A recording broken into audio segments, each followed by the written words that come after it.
Senator Reid. Mr. Ambassador, thank you. I think I'm going to follow up on Senator Collins' question, which is Canada a national security threat to the United States to justify Section 232? So, that's a yes or no. well, it was just the beginning of the answer. The way you have to start with the proposition that you think you need to help the steel industry, for example. If you're going to do it, you have to do it globally. You can't help the industry by just putting on tariffs against one country, because first of all, we have tariffs on China, and that's the problem is the product then comes in through other sources. So if your decision is we're going to have the United States pay higher prices for steel to save an industry, you've made that decision, and hopefully you come to the point where the price increase is worth the pain. And people have different ideas of where that point is, but this is logically how you would do it. You can't be in a position where all the benefits of that, for example, go to the Canadian steel manufacturers. You have to be in a position where the benefit, if we're paying the price, the benefit goes to the United States steel producers. So you have to do something to stop. Senator Long used to have a great comment, which was, if you have one hole in the net, all the fish will swim through it if you give them enough time.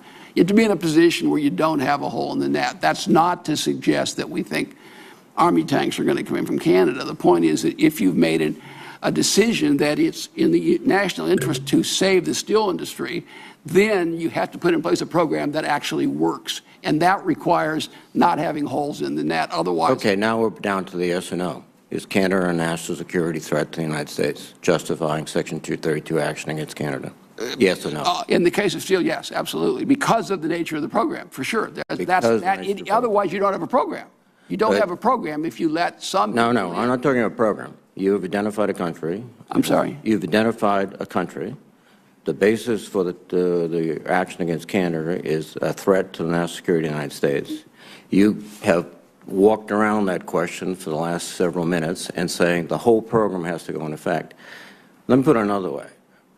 Okay? This is a country that has sent forces to Afghanistan.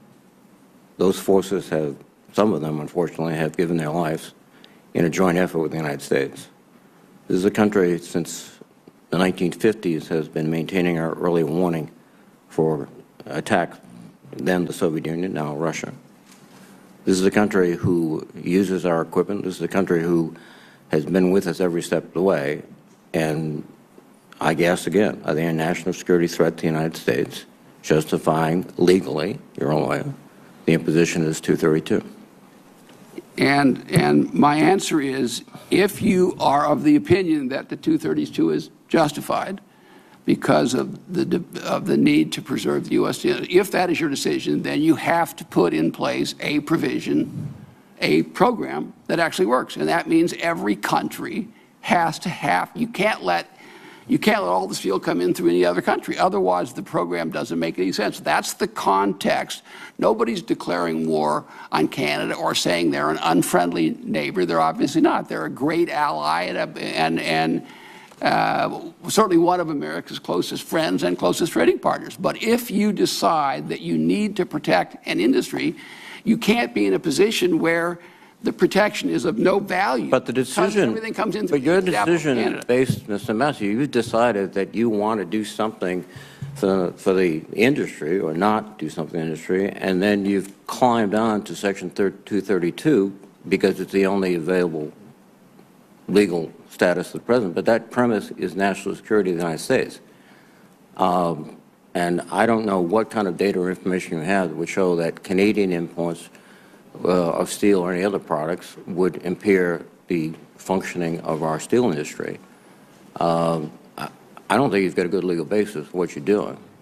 Well, I mean, that's the fundamental question. The fundamental question is, do you think, it's not really about, in my judgment, well, it's not really about Canada or Mexico or Europe. It's about, do you think having a steel industry is a national security issue? And if you conclude that it is, then you have to put in place a position. If you conclude that it isn't, then you don't do anything. No, that's not true. That's the fundamental Mr. issue. Ambassador, But that's the, Mr. Ambassador, okay. So let's, what else can we invoke Section 232 for? I'm sorry. Can we use Section 232 to protect Hollywood, the entertainment industry? I'm sorry. Can we use Section 232 to protect Hollywood, the entertainment industry? Because we want to maintain an entertainment industry in the United States. The So entertainment- China is a threat to us. France is a threat to us. Those new wave films are just cutting the heck out of us.